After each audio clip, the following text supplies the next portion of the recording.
100 жылдық бір ғасырға толған туған күн тойлағалы жатыр екенсіңдер. Қабыл болсын, оң болсын. Бұл Базар апам маған жиен болып келеді. Оның шешесімен менің әкемнің әкесі атам бірге туған. Осы үйдің қамқорлығын көп көрдім. Кеше ғана оқуға түскен жылдары Алматыға қатынадым. Сол кезде пойызға мінер кезде осы үйге келем.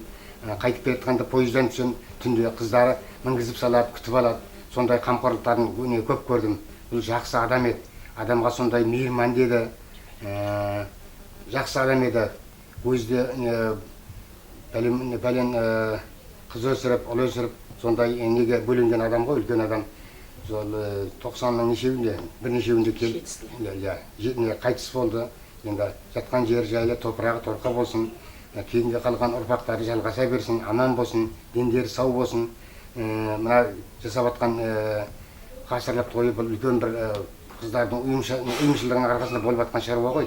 Осы жасай берсін, балдар аман болсын, дендері сау болсын, отын басы аман болып көрген балдарының, немерелерінің, шөберлерінің қызығын көрсін. Амандықта болсын. Амандықта былай осылай жақсылап қатысып тұрайық. Ағамды мен сонау 60-шы жылдардан білем. Қазір түсіп бастасын, аға кітті білмейді. Қайтадан.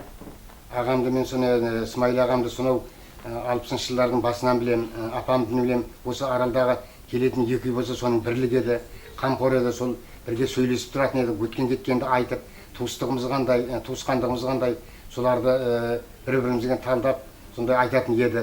Жақсы кісі еді.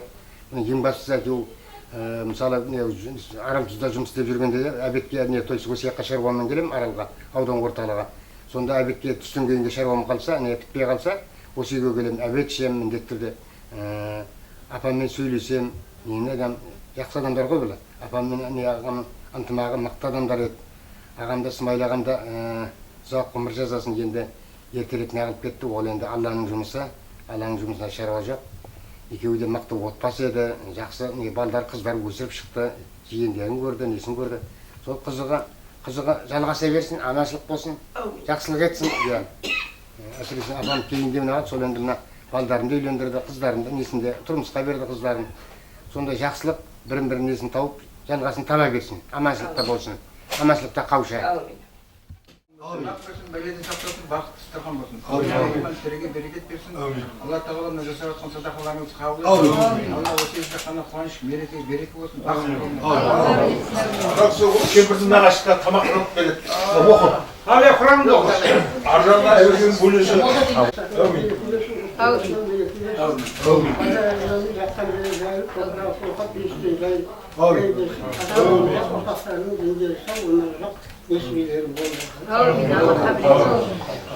بسم الله الرحمن الرحيم عما يتساءلون عن النبأ العظيم الذي هم فيه مختلفون كلا سيعلمون ثم كلا سيعلمون ألم نجعل الأرض مهادا والجبال أوتادا وخلقناكم أزواجا وجعلنا نومكم سباتا وجعلنا الليل لباسا وجعلنا النهار معاشا سبحان ربك رب العزة عما يصفون وسلام على المرسلين والحمد لله رب العالمين.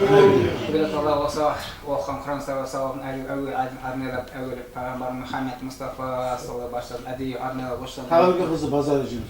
және ататалған ататына қалсын қалған осы арадан Құран әметкен марқұм басшының жатқан жерлері жайлы ауыр топырағы жер жәннат иман жолы сырғанам артына жандары береке бірліктен аурудан сырқаудан бәледен жәледен қауіптен қадерін қорғамады бұнда құдай жолы садақ қалисалам Elhamdülillahi Rabbil Alemin bi rahmetike ya erhamer rahmallah. Жарылқет Құдай қабыл ет, ниеттеріңді әзірет, кеткенің келсін, қиындығың тосын. Алла берсін, бергенін қайтып алмасын, Құдай жолың қабыл болсын. Кемпірдің жасын осы отырған ұрпағына осы тілек дұға қатым етіп, осы отырған пенделерге берсін. Алла ізгі Кемпір бір жақсы кемпір еді ғой, жақсы. Менің апам болғасы жақсы болмасын ба ол. Жақсы еді ғой. Батаңыз өре. Жақсы Құдай үшін жие берсін. Болмасын, жарықтан ең жар болып, періштелер қолдаған. Әжеміздің садақаты қабыл болсын, жатқан жері жайлы болсын. Аллахтың қабір азабынан сақтап, артындағы ұрпақтан ешқашан ештеңе берсін. Алла. Баласы Жәркен Тәуки, Жәркен баласы Алпысбай баласы Медет қызы Әзиза, Сәмен қызы Раушан, Ерімбет қызы Мақпал, Тәуки баласы Смайыл, Тәуке қызы Шынар, Ақтөпе, Смайыл баласы Жарылқасын, Смағұл қызы Марал, баласы Манарбек, Тірекеш қызы Зібайда, Сағынбай баласы Самұрат, Алдияр, Мадияр, Сағынбай қызы Жәмила, Маржан, Самұрат баласы Оңғарбек, Оңталап қызы Мөлдір, Нұрымбет қызы Шарипа, Жалғасбай баласы Алмат, Баймұрат, Бекмұрат, Жалғасбай қызы Жәлила, Әлима, Бекмұрат баласы Теміртау, Баймағамбет қызы Гүлсім, Жәдігер қызы Фатима, Долы баласы Асылбай, Көжеке баласы Сейтмұрат, Жаңаталап, Наурыз қызы Мираш, Әли қызы Күләш, Сейтмұрат баласы Жаңабай, Мырзабай, Мырза, Бақыт, Күрекбай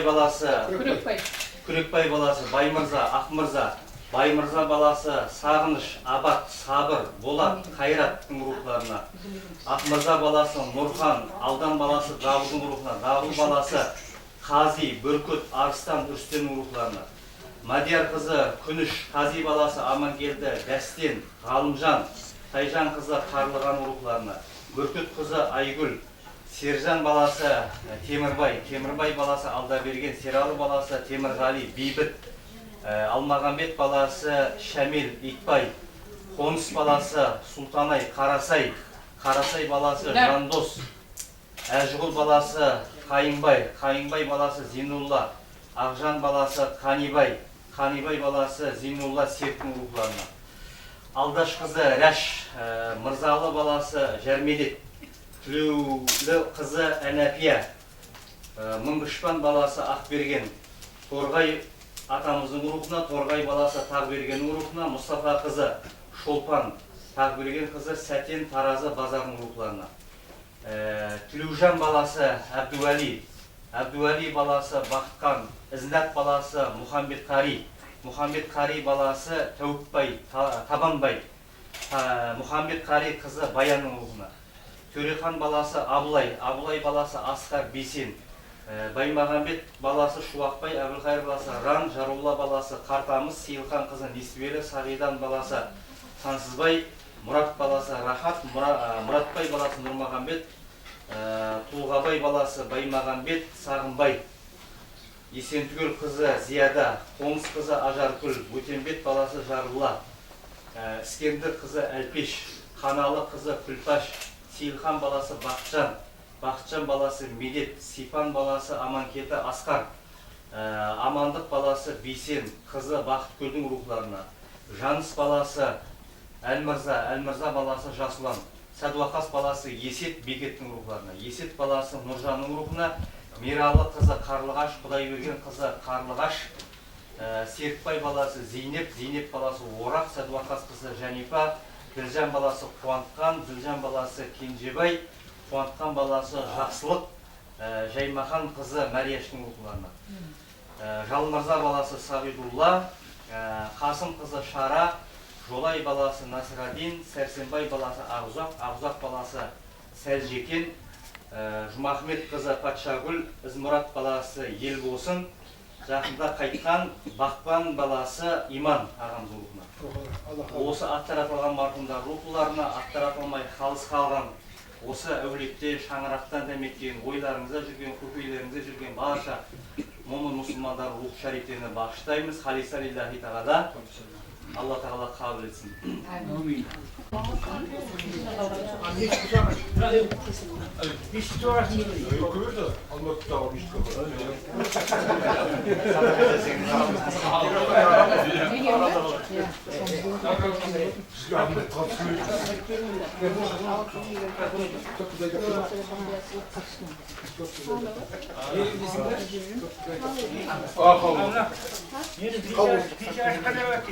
Bravo, bu çözüm acı mı?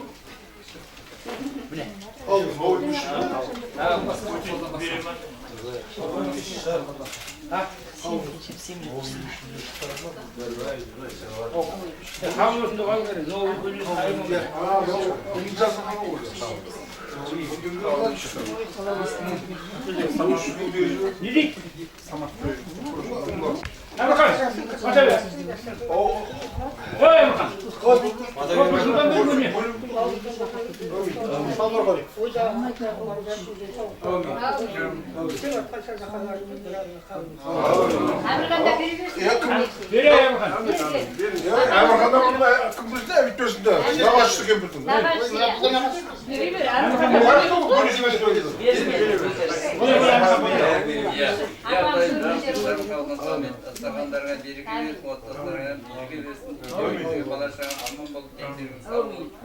Өлkө иман берсиндерге жүрүлмөсүн, апамыздын жаткан жери жайда, топураган топурсын. Осы ағайын тума бәрі аман болып, осы амандықта, тойда, уақытта кездесін.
Tағы бір адам керек болды. Мен бастым ұстап. Жанымызға қабілет, жаным қалдың қабілет. Баққарасын қыдырдасын, өлетін жоғындақтарында береке болсын. Береке болсын, кентірін қойып, ағамның 100 жылдығын жасаватқан бұл жылдарын қабыл болсын.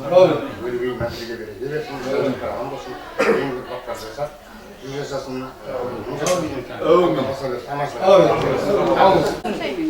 Мамам қасына. Отырыңдаршы болды.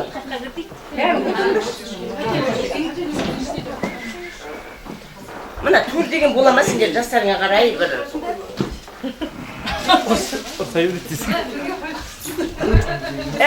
Құрметті мына Смайыл ата базар әжелерінен тараған ұрпақтар. Әйтеу Құдайға шүкір Мәуел Бәйтектей тамырын тереңге жайған әулетпіз ғой енді. Соны енді өзіңді өзің сыйлай жат бойыңнан түңілсін дейді. Өстіп әрдайым ауызбіршіліктеріміз бола берсін. Дендерің сау болсын, Алла ынтымақтан ауызбіршіліктен айырмасын.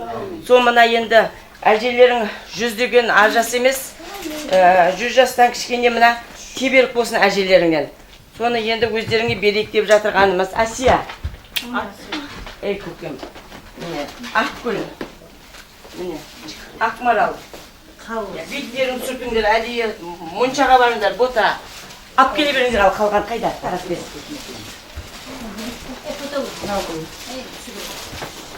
Ақбидар! Bir kirpiğim var ekü. Lidam.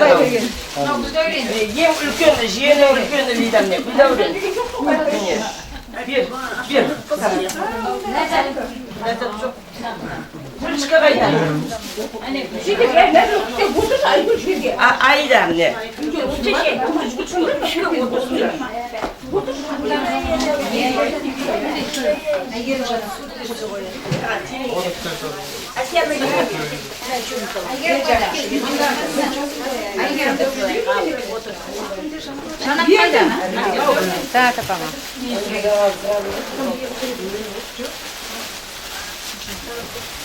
Айтып берсей, тәте, Айген шәте, айтып берсей. Міне, Самат. Тағы кім бар енді? Мен бар. Аюка көздің ішінде ма? Аюка көздің ішінде Нөлдәуренде, Айхан амандашы.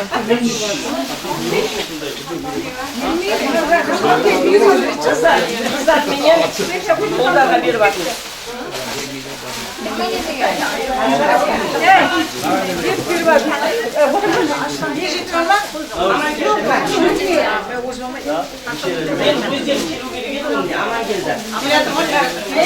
Қанжар міне.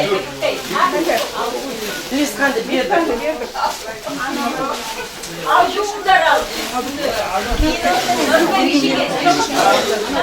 Айкон,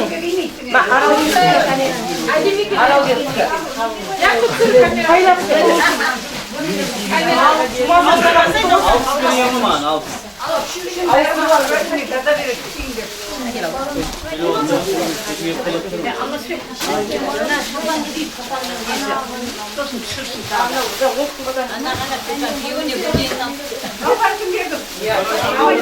Жоқ, екеуі сондай осы.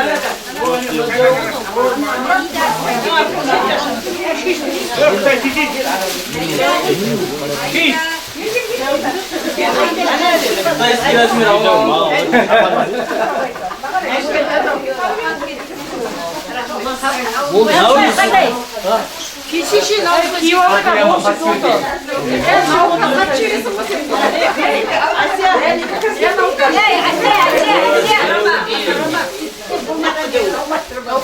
Елу сегіз.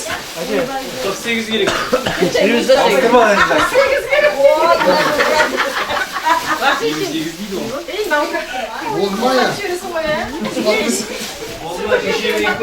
Фото отсылады.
Апам садақасы аты той болсын.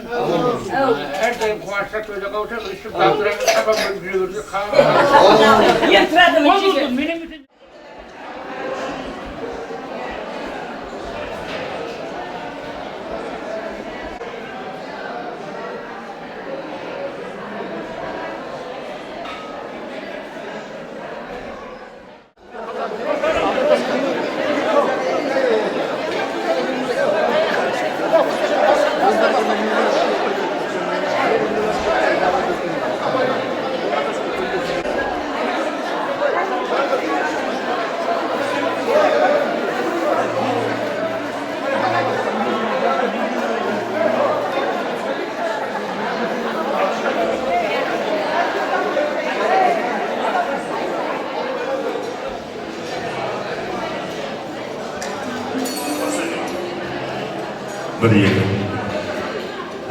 Ассалаумағалейкум, ардақты ағайындар, сақалдар, ақжол таңдалар, құрметті қонақтар.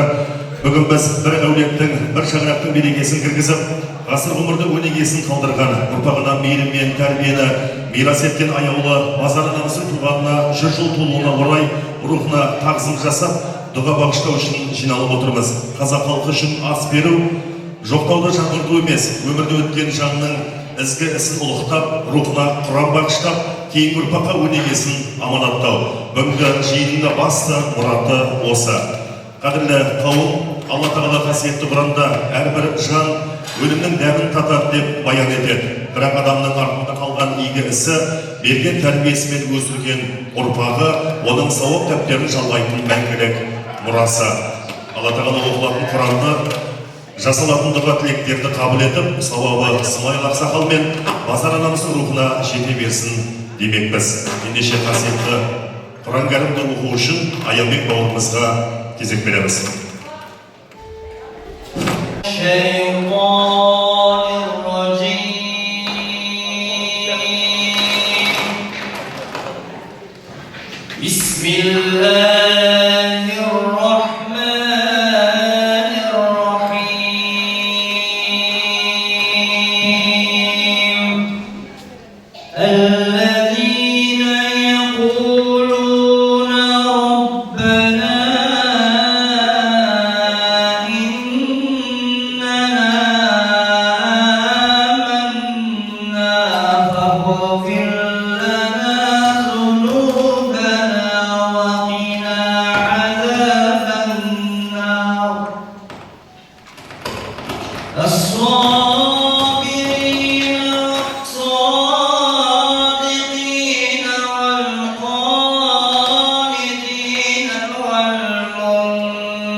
Жасаған игілікті, сауапты, қайырлы, ихсанды істерін Алла өздеріне серік қылып имандарын жолдас қылайсың. Я Аллахым ақыретте амандап берілер, мұңғақтарына беріп сұрат көпірін сүрдірмегейсің, жатқан жерлері жұмақ бақшаларын жұмақша етесің. Бүгінгі атындағы ұрпақтарына беріп атқан Құдай яссалатыларын ниеттерін тілектерін Алла қабыл етпейсің. Я Алла, саған сыйынып сенен жәрдем тілейміз. Біз секілді әлсіз құлдарыңды өз мейірімді қамқорлық жәрдем қалдырмай жаратқан Алла әмәсеттеріне атын қайырын жақсылығын бергейсің. Садақаларымызды Алла қабыл етпейсің. Аллаху акбар. Қабыл болсын.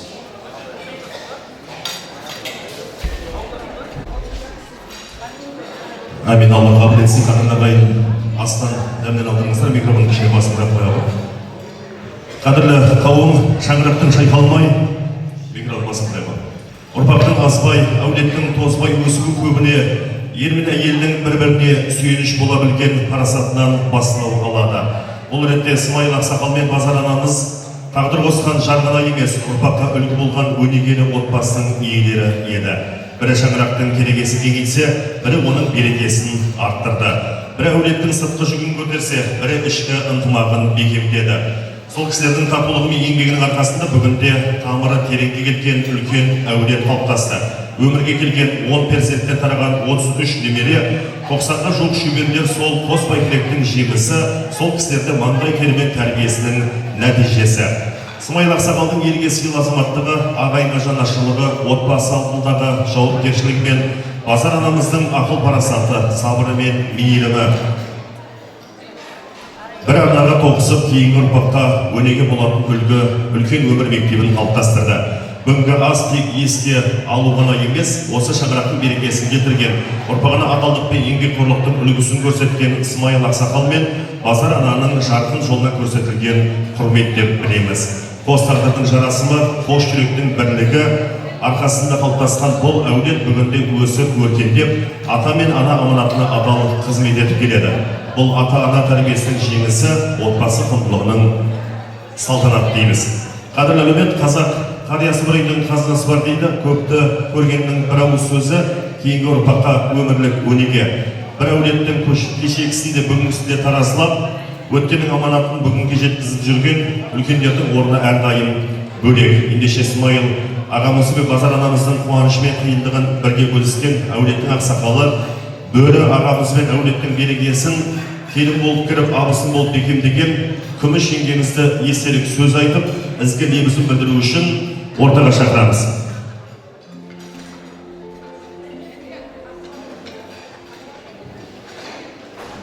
Бөрі әкеміз бен күміс жеңгемізді құрметпен ортаға шақырып, алғы сөзді берсек деп жатырмыз.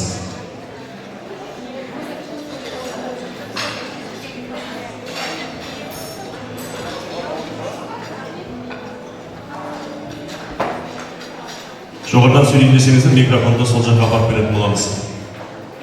Амин болаға. Жоғарда отырма, көріп екеміз. Жақсы. Ал сөз бөрі әкемізбен күміс анамызға.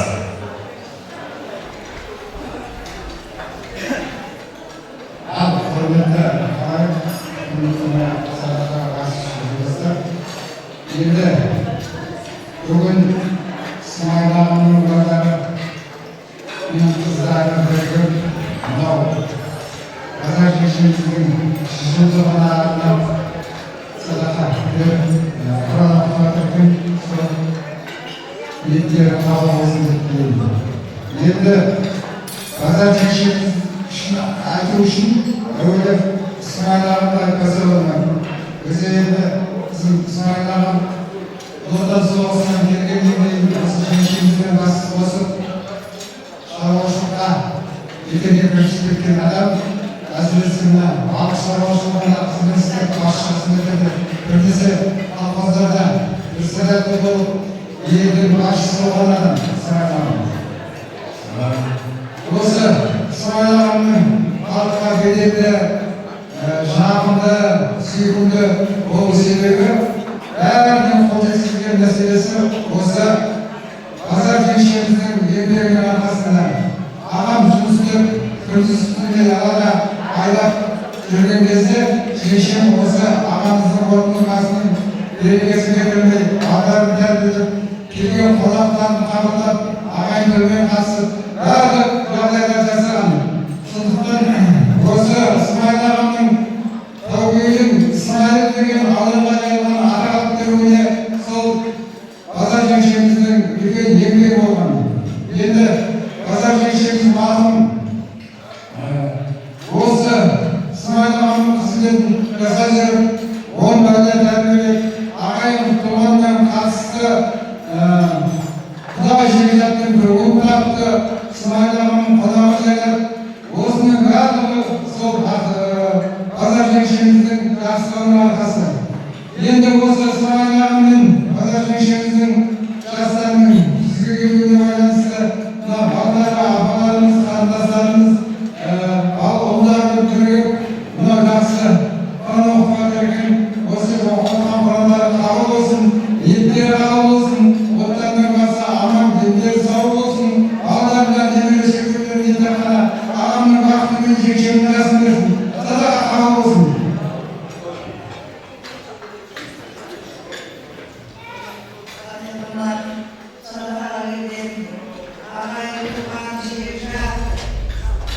қосқан садақаларың қабыл болсын. Ниеттеріңді Алла ұзаққа жазсын. Енді мен болмаса сөйлеуге алмаймын ғой енді. Менің өзімнің осы кішкентайымнан келген жерім, ағайын туғаным, сол ағайын туғаным мен солардың ішіндегі осы қайнағам мен абысынымның мені тәрбиелеп қан қатарына қосты ағайын. Оны айтпауға менің хақым жоқ. Садақаларың қабыл болсын айналайын. Өткеннен кеткендері бәріңді салауат көп уақыт болды енді. Мына батырға, қайындарыма, өзімнің ізіне келген қара құраларыма үлкен алғыс айтамын. Садақаларың қабыл болсын. Көреген сөздің сабақсыға үлкен алғыс білдіреміз. Отырыңыздар. Біздер асымызды мен қарай жалғастырамыз. Қазақтың тербиесі ұлттың тәрбие мектебі. Онда өмірдің мәні, ананың қадірі, адамдық пен адалдықтың өлшемі жатыр. Ендеше Базар анамыздың ғибратқа толы ғұмырына арнау толғау жазылған болатын. Соны орындауға рұқсат етіңіздер. Ортада кешегі Жақсан жыраудың ұрпағы, аралдың табанынан су өткемен халқының жүрегінен іргеткен жоқ деп жырлаған Бекзат Тәңірбергеновтың туған бауыры, біздің ұстазымыз Айбек Тәңірбергеновтың баласы, қазіргі таңда халықаралық республикалық жыршылар дәстүрлі орындаушылар байқауында бой көрсетіп, лауреат атанып жүрген жыршы, термеші Жәнібек Жақсан балдарыңызды ортаға шақырайын, сол анамызға арнайы жазылған арнау термені сіздерге орындап беретін болады. Жақсанның немересі Жәнібек балдарыңыз ортамызда. Қабыл алыңыздар.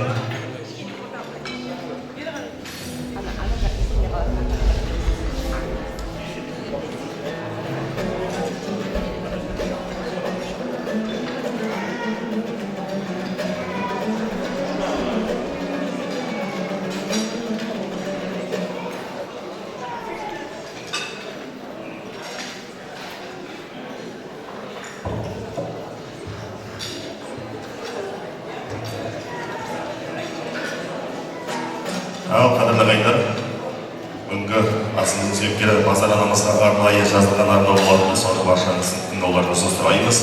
Кішкене тыныштық сақтап, дәмнен алдырып отырыңыздар. Алдарыңызда Жәнібек балдарыңыз.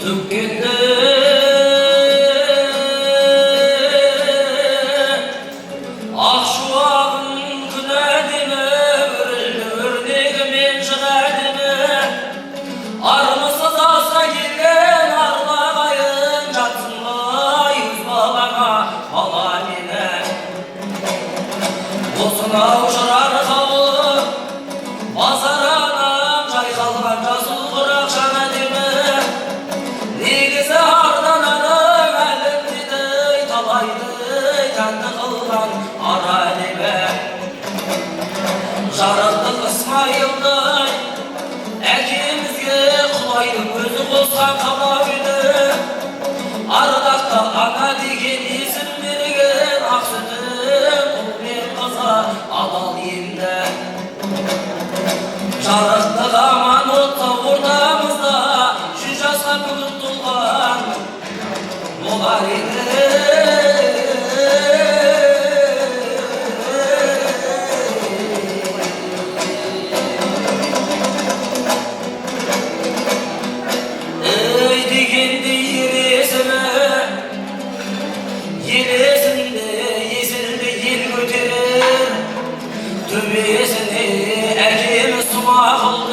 Tanıdı sanаумен ердің нақыз түресіне жағайымның қайымбет сәйкеніне айналған адам еді. Егесіне жалғанға жарық етіп енген екен ауылдың аман өткен кезінде. жарым, жарым болдың жанымен жүрегіме нұр толтырды. Ей тура 9 жасында жан әкесі Алланың жазуымен марқұм болды. Ей жігерімен намысын тасқа жаны талабы өзін алға талпындырды. Мақпалдай анасына қолғанат боп үш бірдей бауырына қамқор болды.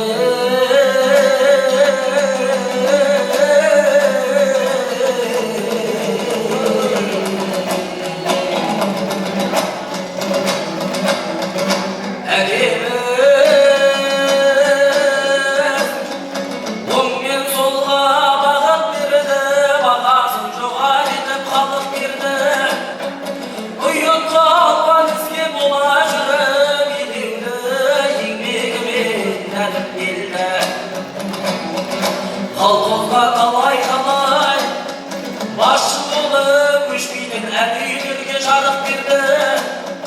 Алғанша соңғы дерен тыным таппай кейінге бұлжымайтын бақыт берді. Қосағы базараны Құдай қосқан әкеге 14 бала тауып берді. Өлгенше 100-ден аса ұрпағының жарықтық жарасындай бақыт көрді. Өткеннен алып асыл нұсқаны біз ертеңге дами берсін құштарымыз. Рухын ұлықтаған ата-ананың ұрпаққа нұрын төксін аспанымыз. Осынау арнауыма арқау болған ағайын қабыл болсын астарыңызы.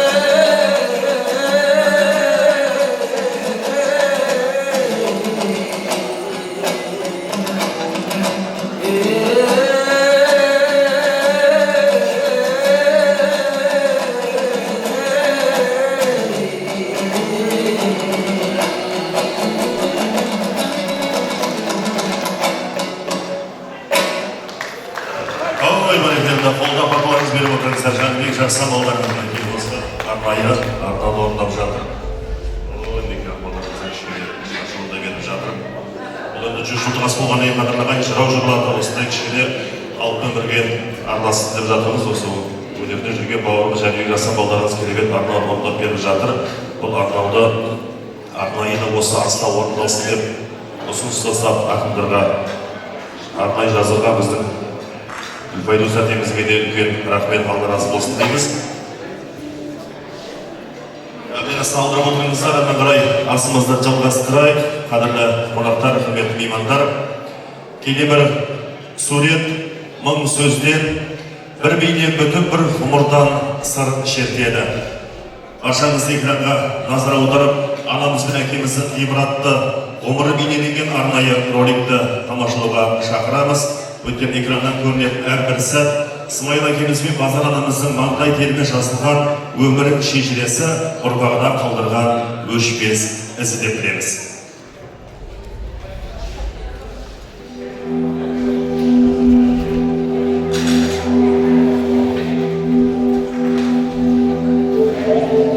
Мәуелі бәйгелік. Кейде адамның жүрегінде бір үн өмір бойы өшпей қалады. Сол үн әкенің дауысы, сол үн ананың мейірімі. Бүгін біз дәл сол үндерді сағынып еске алып отырмыз. Смайыл әкеміз бен Базар анамыз біздің өміріміздің ең үлкен тірегі, ең үлкен мектебі, ең үлкен бақыты еді. Бүгін олардың суреттеріне қарап отырып, сағыныш жүректі қысады. Бірақ сонымен бірге олардың артында қалған өмірге көз жүгіртсек, бір ғана нәрсе анық көрінеді. Олар мәңгілік із қалдырып кеткен жандар. Смайыл әкеміз 1913 жылы Аманөткел ауылында дүниеге келді. 9 жасында әкесінен айырылып, бала болса да ерте есейді. Анасы Мақпалға сүйеу болды. Інісі Смағұлға, қарындастары Шынар мен Ақбөкеге қамқорлық жасады. Бала күннен өмірдің ауыр салмағын иығына артты. Сол ауырлық оны әлсіз еткен жоқ, керісінше шыңдады. 9 жасынан бастап балық шаруашылығында балықшының көмекшісі болып еңбек етті. 1938 жылдан бастап ауыл шаруашылығында жұмыс істеп, ел ісіне араласты. 1942 жылы отан қорғауға аттанды. Алғашқы ұрысын 98-ші артиллериялық полк құрамында қабылдады. Кейін Ленинград пен Сталинград майдандарында жау төбесінен зеңбірек оғын қарша боратқан жауынгер атанды. Сталинград шайқасында неміс генералы Паулюстың қалың қолын қоршауға алу операциясында көрсеткен жанқиярлық ерлігі үшін жауынгерлік медальмен марапатталды. Соғыс деген ойын емес, ажал әр сәт аңдып жүреді. 1943-1944 жылдары әкеміз бірнеше рет өлім мен өмірдің арасында қалды. Ауыр жараланып, далалық госпиталда ұзақ уақыт ем қабылдады, бірақ мойымады. Көретін жарығы бар екен, қайтадан жауынгерлік сапқа қосылып, майдан жолын жалғастырды. 4 жыл бойы сұрапыл соғыстың отында, суығында көріп, жеңіс күнін жақындатуға өз үлесін қосты. Оның ең үлкен марапаты туған жеріне аман есен оралу еді. 1945 жылы елге оралған жауынгер өмірінің келесі кезеңін халыққа қызмет етуге арнады. Соғыстан кейінгі жылдары ол тек өз отбасын ғана емес, тұтас ауылдың қамын ойлаған азамат болды. Қай қызметте жүрсе де халықтың мүддесін бірінші орынға қойды. Сарбасат пен Үшкіл арасындағы қиын қоныс жағдайларын көріп, халықты қауіпсіз әрі қолайлы жерге шоғырландыруға атсалысты. Үйлер салғызды, құдық қаздырды, адамдардың тұрақты өмір сүруіне жағдай жасауға күш салды. Ел басқарған кезеңде ауыл өміріне тың серпін берді. Үлкендердің айтуынша, оған дейін тым-тырс жатқан колхоздың шаруасы өрге басты. Колхозшы балықшылардың еңбегі жанданып, халықтың тұрмысы жақсарды. Ауылға радио желісі таратылып, үйлерге электр жарығы келді. Жаңа үйлер бой көтерді. Бұл сол кезеңдегі қарапайым халық үшін үлкен үміт пен жаңа өмірдің бастамасы еді. Зейнетке шыққаннан кейін де қол қусырып отырған жоқ. Арал лесхозында, кейін жеке шаруашылықта еңбек етіп, ұрпағын адал еңбекке баулыды. Смайыл әкеміздің бүкіл өмірі еңбек пен жауапкершіліктің, елге қызмет етудің жарқын үлгісі болды. Бірақ сол қайсар мінездің артында бір жұмсақ жүрек бар еді. Ол Базар анамызға деген махаббат пен сенім. Базар Тағыбергенқызы 1926 жылы Сүлфат елді мекенінде дүниеге келді. Жастайынан еңбекпен шыңдалды. Өмірдің барлық ауырлығын көріп өсті. Бірақ соған қарамастан жүрегіндегі мейірімін жоғалтпады. Смайыл әкемізбен қосылып үлкен шаңырақ көтерді. Сол шаңырақтың отын өшірмей берекесін ұстап өтті. Базар анамыздың бүкіл ғұмыры аналықтың ең биік үлгісі еді. 14 құрсақ көтерді. Соның ішінде 4 перзентінен айырылса да, 10 баласын өсіріп жеткізді. 2 ұл, 8 қыз бәрін қатарынан кем қылмай тәрбиеледі. Қолынан түскені жоқ. Тары түйді, талқан тартты, жүні ерді, текемет басты, алаша тоқыды. Бірақ оның ең үлкен еңбегі үй тірлігі емес, адам тәрбиесі еді. 7 жылдық қана білімі болса да, Базар анамыз тұтас әулеттің ұстазына айналды. Әр баласының жолын бақылап, әр немересінің болашағына алаңдап өтті. Кітапқа, білімге, адамдыққа баулыды. Сондықтан біз үшін ол тек әже емес, өмірдің алғашқы ұстазы болды. Бүгін біз сол екі адамның өмірін еске алғанда бір нәрсе ерекше сезіледі. Сағыныш. Әкенің орнын ештеңе толтырмайды, ананың мейірімінің орнын ешкім баса алмайды. Кешегі дастархан басындағы үндер, қонақ күткен үйдің жылуы, немеренің басынан сипаған алақан бәрі енді естелікке айналды. Бірақ сол естеліктер бізді өмір бойы сүйіп келеді.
Смайыл әкеміз 1986 жылы 73 жасында дүниеден өтті.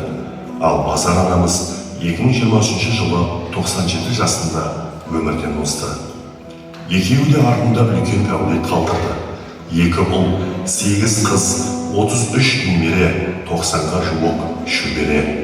Бірақ олардың ең үлкен мұрасы сан емес, олардың ең үлкен мұрасы мінез, адалдық, мейірім, еңбек, бірлік. Бүгінгі ас сол мұраға деген тағзым. Бұл сағынышпен айтылған дұға, бұл перзенттік борыш, бұл әке мен ананың рухына деген құрмет. Смайыл әкеміз бен Базар анамыз бізден алыстаған жоқ. Олар тек көзге көрінбейді, бірақ жүрегімізде бар. Әр дұғамызда бар, әр естелігімізде бар. Бүгін біз олардың өмір жолына қарап отырып, бір ақиқатты анық көреміз. Олар тамырын тереңге жіберген алып бәйтерек секілді ғұмыр кешті. Смайыл әкеміз сол бәйтеректің берік діңі болса, Базар анамыз оның саялы бұтағы болды. Сол бәйтеректің көлеңкесінде ұрпақ өсіп жетілді. Сол бәйтеректің нәрімен үлкен әулет қалыптасты. Бүгінгі балалары, немерелері, шөберелері сол адал еңбектің, сол тәрбиенің жемісі. Біз тамырын тереңге жіберген осындай мәуелі бәйтеректен өсіп өнген ұрпақпыз. Сондықтан олардың есімі біздің жадымызда ғана емес, ісімізде де өмір сүруі керек. Олардың аманаты біздің жауапкершілігіміз, олардың өнегесі біздің шамшырағымыз.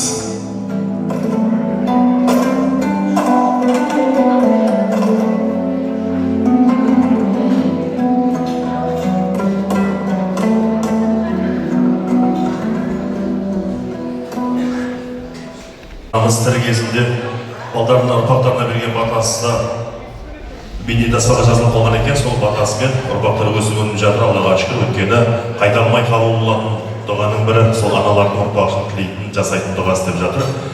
Аман болыңыздар, тек әулеттеріңізге қуаныш болсын.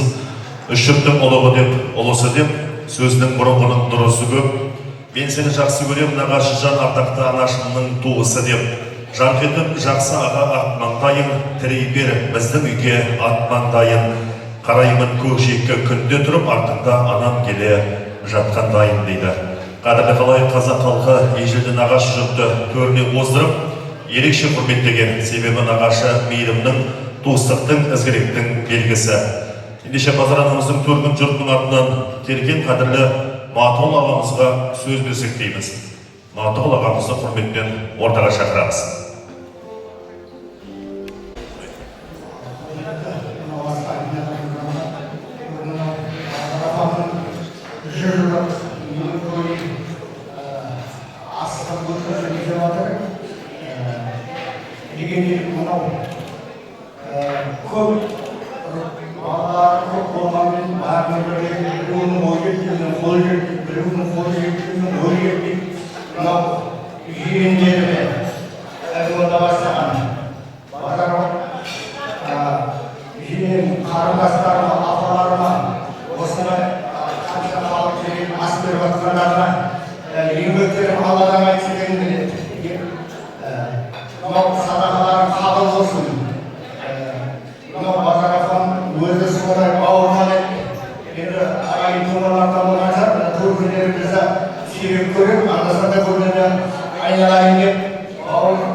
осындай ғибратты өмір сүрген бір әулеттің ғана емес, бүтін бір әулетті ұйыстырған ақылымен аға, мейіріммен ана, батасымен бәйтерек тәрбиесін ойна. Бәйтерек болған базар анамызды есіп алып, қызмет қасиеттерін айта түсу үшін ана тәрбиесін ойға сіңіріп, өмір жолында аманатына адал болып келе жатқан үлкен ұлы Абидолла ағамызға және Абидолла ағамыздың немере бауыры Өтеген ағамызға сөз берсек келе жатырмыз. Құрметпен ортаға шақырамыз. Өтеген аға.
Енді қазақтың сөз өнері ұлттық рухани қазынасы, сол қазынаның асыл арнасының бірі терме десек, терме тек әуезді ән ғана емес, ол өмірдің өнегесін, халықтың даналығын, ата-баба аманатын ұрпаққа жеткізетін асыл мұра. Әрбір сөзі ойға жетелеп, әрбір шумағы жүрекке ізгілік ұялатады. Ендеше өмірдің мәні мен тәрбиелік тағылымын арқау өткен көркем термені ықыласпен қабыл алыңыздар. Тағы да сіздің құрметтеріңізге бір-екі жыр термеден орындап беретін боламыз. Жаңа Жәнібек балдарыңыз орындады, қазір тағы да өнерін тамашалайсыздар. Және мен де бір-екі ауыз терме айтып берейін. Менің есімім Амандық, фамилиям Жаппарбердиев. Кешегі Әбілхан Маханов жырлағандай, жаңа бергенде Әрқұл Жаппарберді, Жансүгір, Ақылдай даусын созған жер десе, соның ішіндегі аталған Жаппарберді жыраудың туған шөбересімін. Туған жер осы Аралтұз, Өтірес. Қазіргі таңда Қызылорда қаласында, Қызылорда облыстық филармониясында жұмыс жасаймыз. Осы жерге арнайы қызмет жасауға келдік. Ендеше бір-екі ауыз терме айтып берейік. Қабыл алыңыздар, қадірлі ағайын. Астан дәміне алдырып отырыңыздар.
біліп, қолынан жақыныңның келгені сол. Көрғасын күнің қастайды ой, көзілдері бар.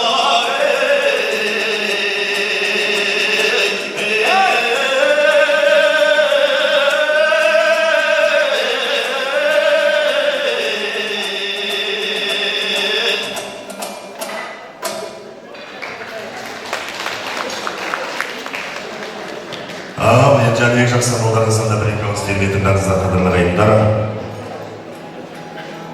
Бұл тербенің барлығы бабадан қалған өсиет сөздер. Осындай бір ас тойда айтылмағанда қайда айтылатынын қамлап отырыңыздар.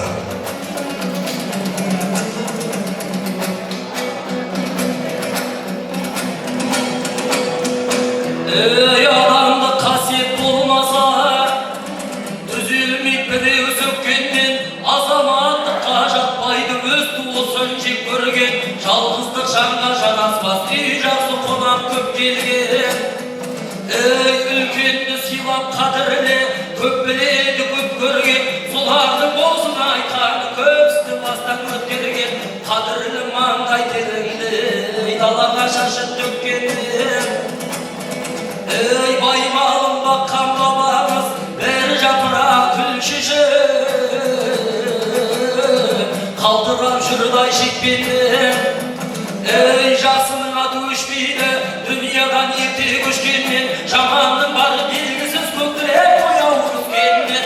Soru tapka yiğin çıkmaydı, ben benim kança sepkenmen. Ey adal dostka bol riza, adal dostka bol riza, şan ıklasın dildirip silasadu Ökbemene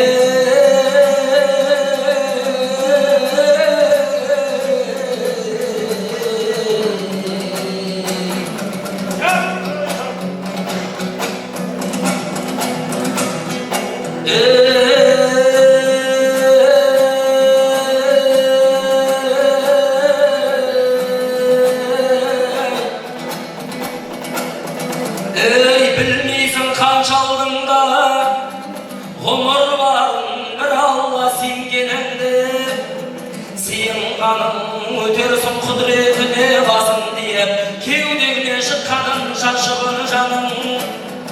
Адамға алла сыйлап, бәрін берген, жаратып тәнін әрі жанын берген, қашандар рахымы бермеймін, келемін шексіз деген мәлімдеумен. Ey бауырым деп жақынымды, бар адамға сүрініп сүйуші бол, қарағанға көбінің жанын таза түзу болса, аузыңа жақсы сөзді салады алла. Ұлда жау жаман болса, қызда дұшпан, шынайы бір дос артылар. Жүз таныста барлығы жақсылықтың шын тілектен, барлығы жамандықтың қызғаныштан. Bağırып тілекші бол, жанғандарға сүрініп сүйеуші бол, қалғандарға ақ сөйлеп ақ ниетпен таза жүріп, сүргенге адал өмір, арман бармай.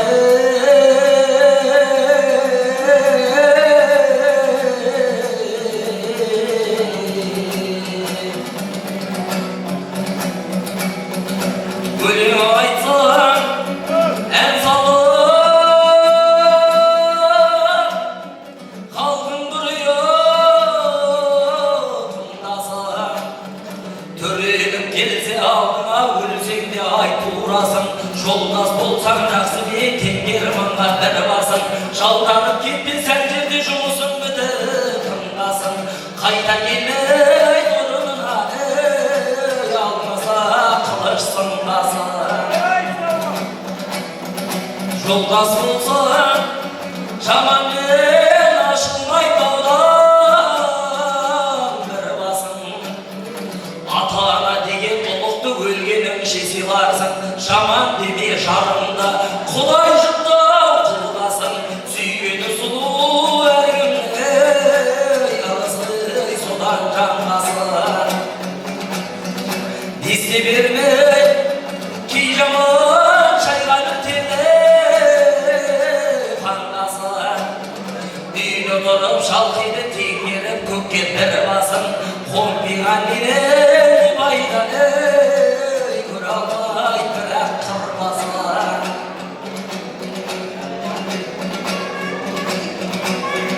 кедейлерді кемітпей теңгелер күлген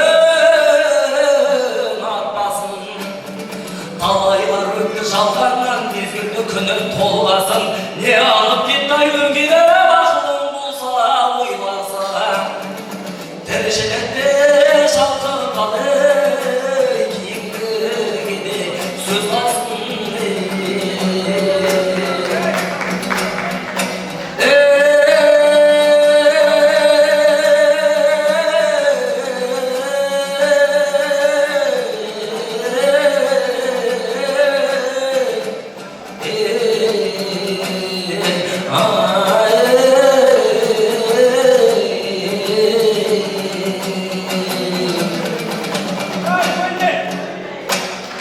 Ой, бәрекелді, Жәнібек, жақсы болғаныңызға ағайындар қолдап отырыңыздар.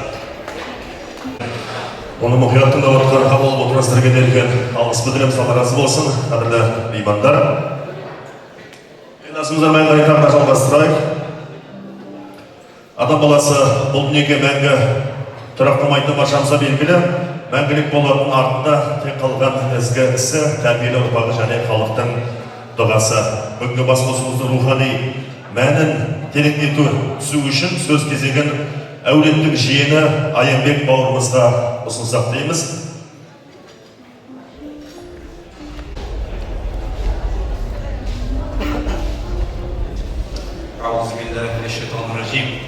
Бисмиллахир-рахманир-рахим. Ұлы жаратушы Раббымыз Алла Тағалаға сансыз мадақтар болсын.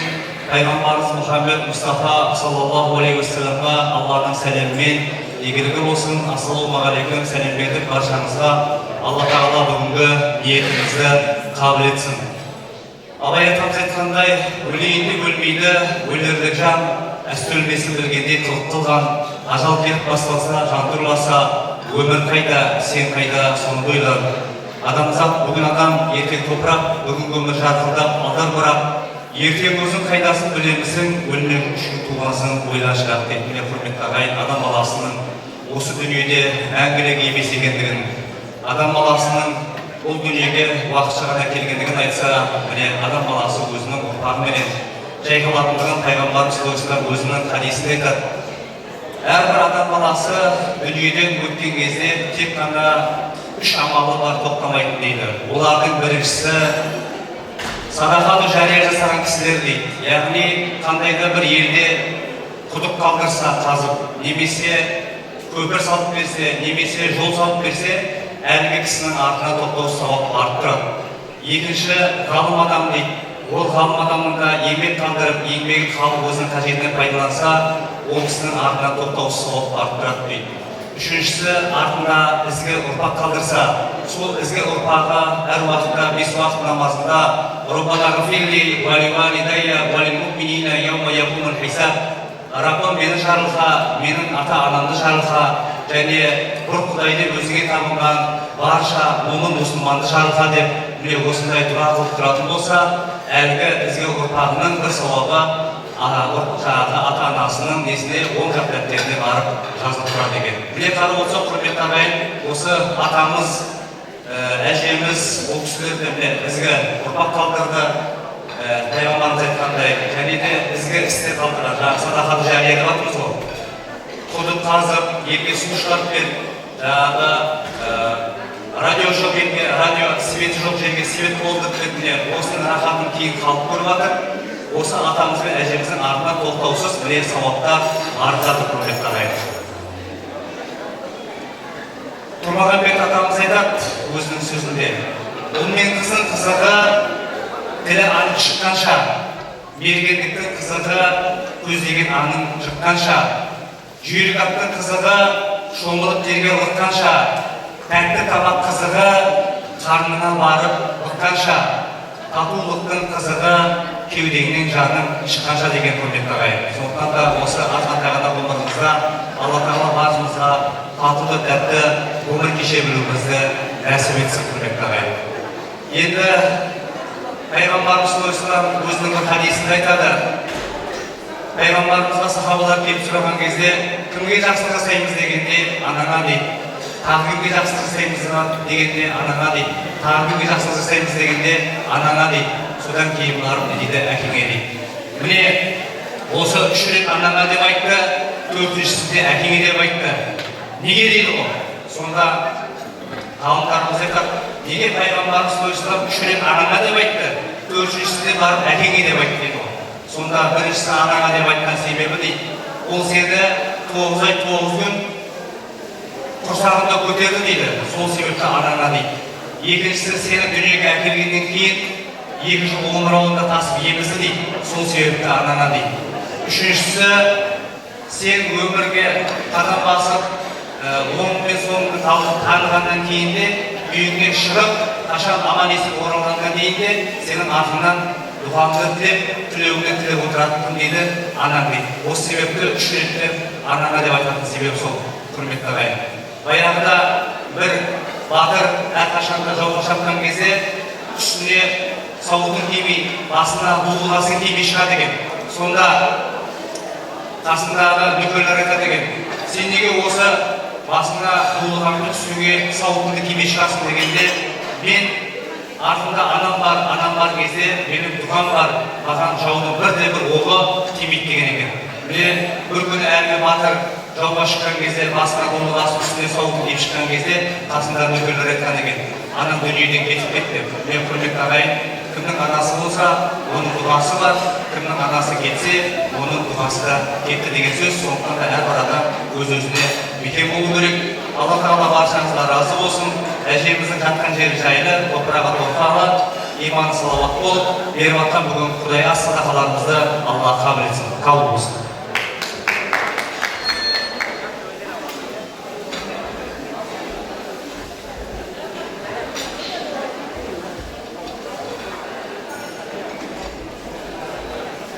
Ардақты ағайын, әулеттің ынтымағы мен ұрпақтар сабақтастығы үлкеннің өнегесі мен ақ батасының жалғасы деп білеміз. Осындай тағылымды жиында сөз кезегін әулеттің күйеу баласы Әлімбек ағамызға және жиендер Қанжарбек пен Айдаға ұсынсақ дейміз. Мархабат, сөз өздеріңізде құрметпен ортаға шақырамыз.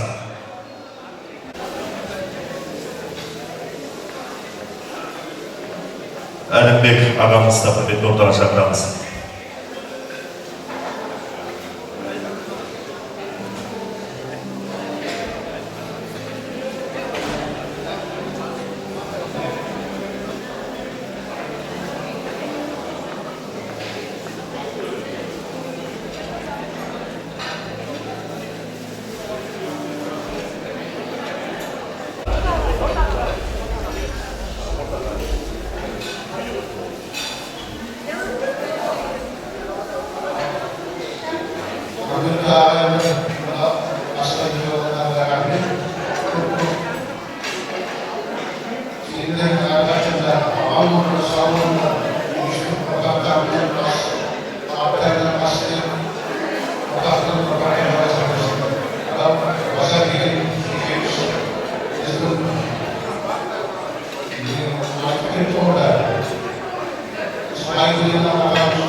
Әжеміз секілді бары болсын, бары ана болсын, әкеміз сияқты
asıp tıkıp koygan xatlerin bölüp berip oturатын сондай мейірімді әжеміз. Осы бүгінгі біздің әжемізге берген асыңыз қабыл болсын. Әжеміздің үлгі тұтар өмірі бәрімізге үлкен үлгі. Бәрімізге де осындай әуелі бәйтеректей қабырын тереңге жаратын үлкен әулет болуды нәсіп етсін. Барлықтарыңыздың ұрпақтарыңыз осылай сіздерді еске алып отыратын тәлім тәрбие көрген ұрпақ болуды нәсіп етсін сіздерге. Қабыл болсын.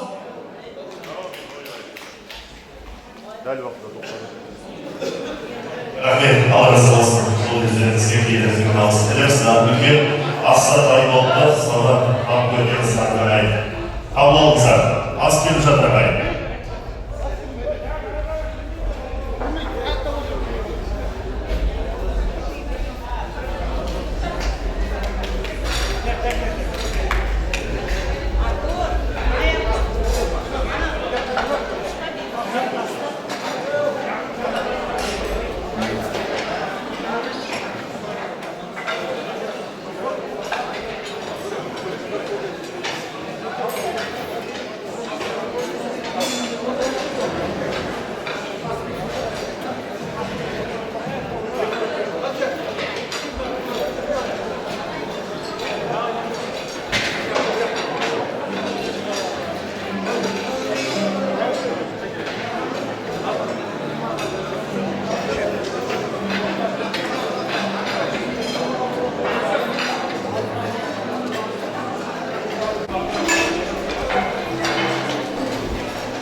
Сіздердің сөз айтам деушілер болса, осы аста мен сөйлем керек деп іштен түйіп отырған кішкене ой пікір әңгімесі болса, мархабат ортаға құрметпен шақырамыз. Бір-екі адамды тағы да сөйлетуге кішкене уақытымыз бар.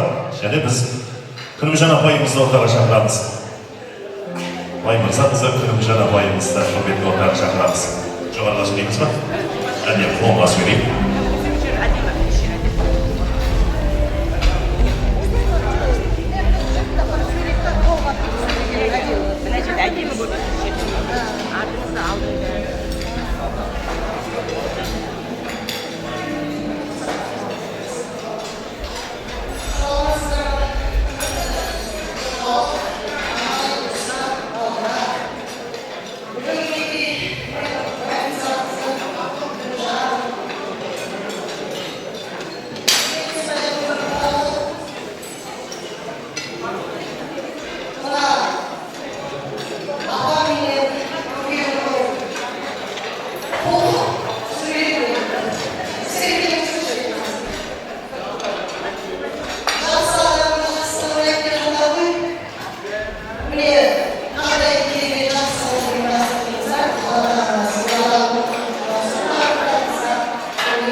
Әумин, рахмет, Алла разы болсын.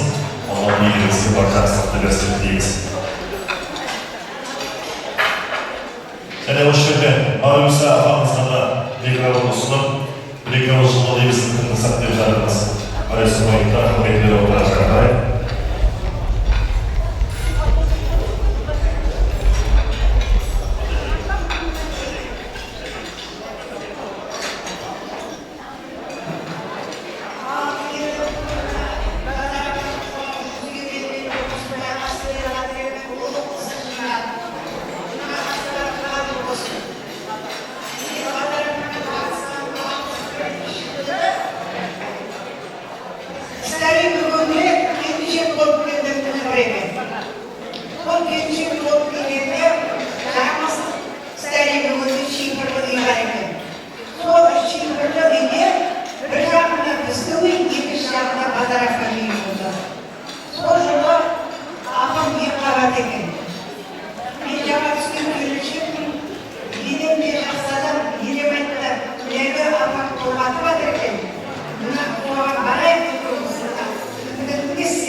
Әумин, рахмет, Алла, еңізге жолдайсыңызге.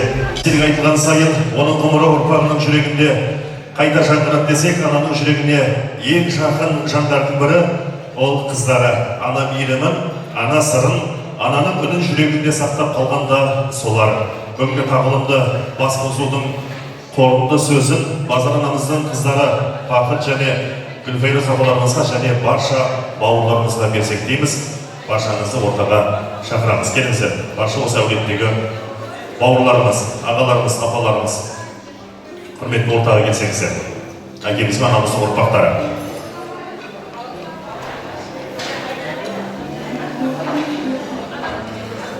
Ортаға келіңіздер, қадірлі ағайындар, төрт көзіміз түгел тұрған кезде елге бір ауыз алғысымызды білдірейік. Әкелеріңізге, аналарыңызға беріп жатқан астарыңыз қабыл болсын, рухына тиын берсін, сіздерге Алла мың сауаптан жазсын дейміз. Әкеміз анамыздың барлық ұрпақтары, ұлдары, қыздары, келін-келін күйі болғары барлықтарыңыз келіп тұрсаңыздар,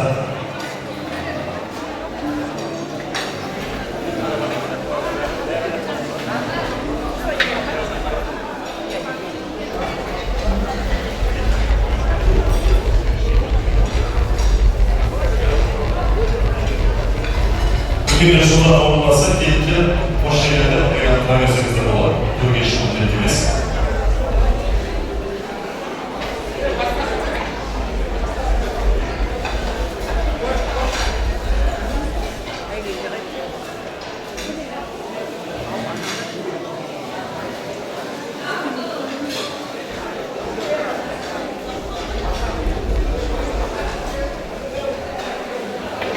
Қазақ ұрпақ мен мың жасай келе жатамыз, Аллаға шүкір.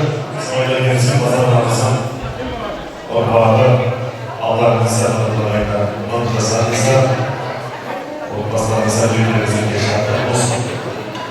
Қуаныш той болсын дейміз. Алларыңызда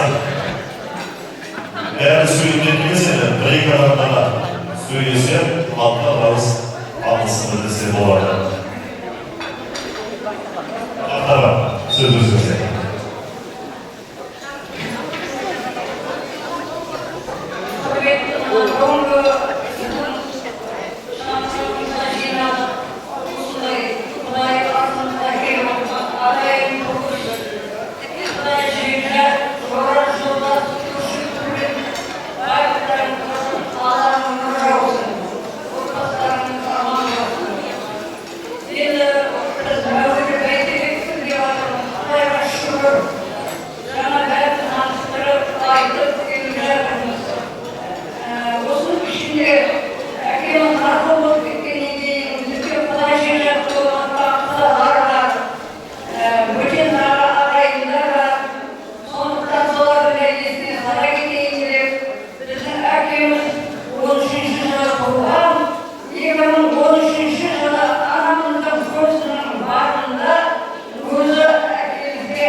When you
Құрметті Асқар мен Смайыл әке мен Базар шешемнің көзі көрген жақсыларым. Астың өтуіне келіп асфальттарына көп рахмет, Алла разы болсын. Әкем өмірден өткен кезде мен 10 жаста ғана едім. Құдайға шүкір қазір 50-нің үстіне шықтым. Әкенің мейіріміне, әкенің махаббатына шөлде өссем де, шешемнің жетектеп жүріп, жеткізген мейірімі мен махаббатына шомылып өстім. Құдайға шүкір. Шешем айтатын, әкемізге қосылған кезде, әкеміздің жалғыз солдат шинелі бар екен үстінде, соғыстан кейінгі уақыт қой, және ер тоқымы бар екен, ат көпшігі бар қасында. Сол ат көпшікте екеуі жастанып, солай бас қосып үй болған екен. Сол жалғыз солдатмен өмірін бірге қосып, сол әкемізбен бірге сол кісінің жанына жауап болып, қосақтаса жүріп, артында тіреу болған, сүйеу болған менің ақылды апам. Жақсы еркектің артында мықты әйел, ақылды әйел тұрады дейді ғой. Менің апам ақылды, сабырлы, байсалды ғана әйел болды. Байыппен сөйлеп, алыстан байқайтын. Ағайынды алдыңға орнына қойды. Қайнағаларын, қайныларын, асындар деген келіндерін сыйлап, құрметтеп, үнемі мақтан тұтып отыратын. Әр адамның анасы өзіне алды ғой. Менің апам 14 бала туып, 10 баланы өсіріп жеткізген батыр ана. Әкеміздің тірі кезінде алдыңғы балаларын екеуі бірге өсіріп, бірге жеткізіп үйлі болды. Әкеміз кеткеннен кейін соңғы балаларды екі аяғын ат етіп, екі қолын қамшы етіп, өзі барынша бәрімізді оқытып, үйлендіріп, үй қылып, төсек жайымызды беріп, бәрімізді орналастырып, немере шөберенің қызығын көріп, шөпшегінің қолынан май жеген кісі. Құдайға шүкір, мәуелі бәйтерекке жайқалып, осы кісілердің тамырын терекке жіберген ұрпақ болып өсіп келе жатырмыз. Аға, апа, біз сендерді өмір бойы қадір тұтып, құрметтеп өтеміз. Өлді деуге бола ма, өлмей тұғын артында із қалдырған деген екен. Сол сияқты тамырын терекке жіберген мәуелі бәйтерекке жапырағы жайқалған ұрпақтарың барда сендер мәңгі тірісіңдер. Менің шешемнің жасын берсін, менің әкемнің шешемнің бағын берсін сіздерге. 100 жасаңыздар, Алла разы болсын. Ата-анамыз жұмақта жан шалсын. Рахмет сіздерге.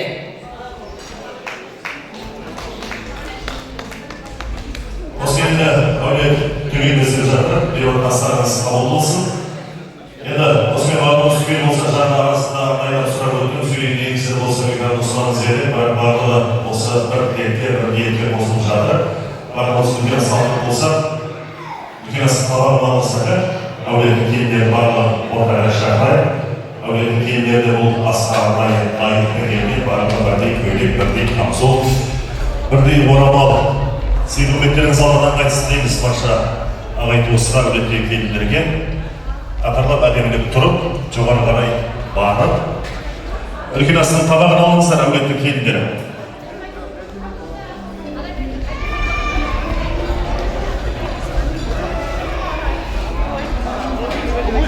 Үлкен астың табағын алыңыздар.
болса, жаңбыр мен жер, батамен ел көбірек дейміз, көбі астын, батасын, өрлегі кенжебай ақсақалдан сұраймыз. Ел әкімге қол жай, өте сұрайық қадырағай. Барам ғой? Көпті соқпапсың ғой? Барам Muhabbet üretimi, kim bilir mi? Allah'ın laflarını nasıl etsin? Allah'ın cesaret kazandığını kabul etsin, kabul ol.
Бәле жалап болып қатерде ауыл сырғаудан түрлі кесір-кесапаттардан Алла аман сақтағайсың. Я Алла, өткендерге иман, тірлерге береке, тауфиқ ете бергейсің. Адамның дәулет, бақ пен сәулет, денге саулық, декте шифа, халыққа тыныштық пен болған Құран аяттарына Аллахым қабыл бергейсің.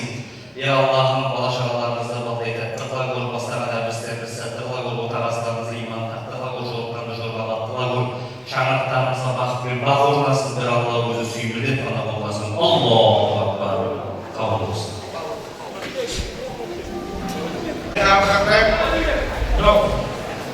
Келгендеріне көп рахмет, Аллахың нұры болсын. Садақа бір аяқтарды жаңағы таратылған ақшаның ішінде, шапаның ішінде деп ескертіп жатырмын. Рахмет, бәріне де қазандарына нұры болсын, өткендеріне той болсын.